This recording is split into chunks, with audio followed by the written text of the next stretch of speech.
அனைவருக்கும் வணக்கம். தமிழ்நாடு சட்டசபையில் டிவிகே அமைச்சர் ஒருத்தர் தமிழக முன்னாள் முதலமைச்சர் கலைஞர் கருணாநிதி அவர்கள் பெயரை வெறும் கருணாநிதி என்று பெயர் குறிப்பிட்டு விட்டார். இதற்காக எதிர்க்கட்சிக்காரங்க திமுக எதிர்க்கட்சிக்காரங்க மிகப்பெரிய கண்டனத்தை தெரிவித்தாங்க.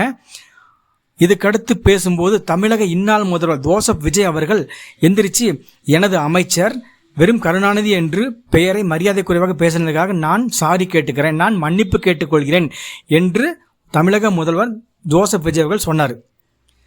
இதுக்கு முன்னாடி இதே சட்டமன்றத்தில் ஒருவர் பேசுகிறாரு, தமிழ் மொழியை விட எனக்கு என் மதம் தான் பெருசு, என் மதம் எனக்கு கற்றுக் கொடுத்த அன்பு மொழி, பொன்மொழி, அந்த மொழி, இந்த மொழியை விட தமிழ் மொழி பெருசு கிடையாது அப்படிங்கிற மாதிரி தமிழ் மொழி அவமானப்படுத்தி பேசுகிறாரு அதே சட்டமன்றத்தில்.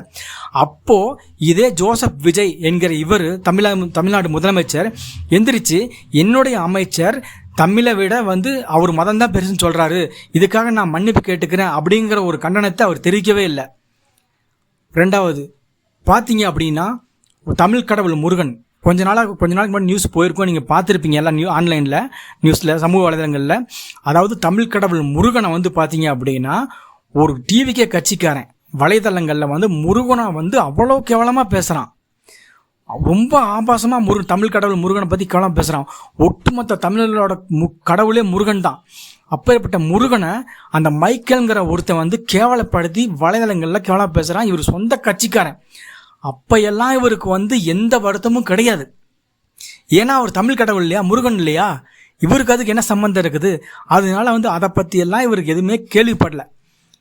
ஒன்றாச்சா, கொஞ்ச காலமாக பார்த்தீங்கன்னா தமிழ்நாட்டில் தமிழ் மொழி அவமானப்படுத்தப்படுகிறது, தமிழர்களுடைய வரலாறு அவமானப்படுத்தப்படுகிறது, தமிழ் கடவுள் முருகன் இழிவுபடுத்தப்படுகிறார்.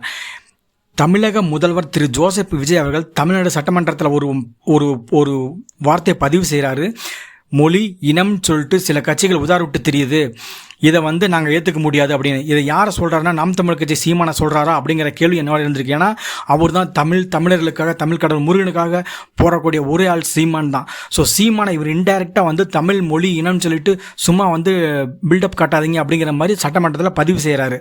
அப்புறம் பார்த்தீங்க அப்படி இப்படி பேசக்கூடிய இவர், ஆனால் இவருடைய சட்டசபையில் பார்த்தீங்கன்னா பெரும் அரசு பதவிகள் பார்த்தீங்க அப்படின்னா இவர் சினிமா தயாரிப்பாளர்களுக்கும் சினிமா டைரக்டர்களுக்கும் சினிமா ஒளிப்பதிவாளர்களுக்கும் வாரி வழங்குறாரு அரசு பதவியை.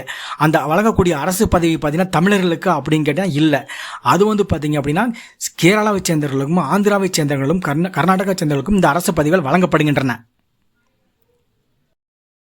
தமிழ்நாடு உறவுகளுக்கு நான் ஒரு பதிவு மட்டும் சொல்லிக்கொள்ள ஆசைப்பட்றேன். சினிமாங்கிறது ஒரு பொழுதுபோக்கு, அதுக்கு நம்ம அடிமையாகக்கூடாது. சினிமாவுக்கு அடிமையான ஒருத்தன் தன் நிலத்துக்காக போராட வரவே மாட்டான். ஏன்னா அந்த அளவுக்கு ஒரு மிகப்பெரிய ஒரு சினிமாங்கிறது ஒரு மனிதன் அடிமையாக்கிறோம்.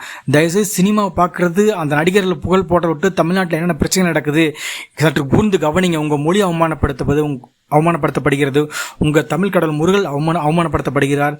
இதெல்லாம் கொஞ்சம் சற்று கூர்ந்து கவனிங்க என்ன நடக்குதுன்னு சொல்லிட்டு. தமிழ் வாழ்க, தமிழ் தாய் வாழ்க, தலைவர் பிரபாகரன் வாழ்க, நாம் தமிழர்.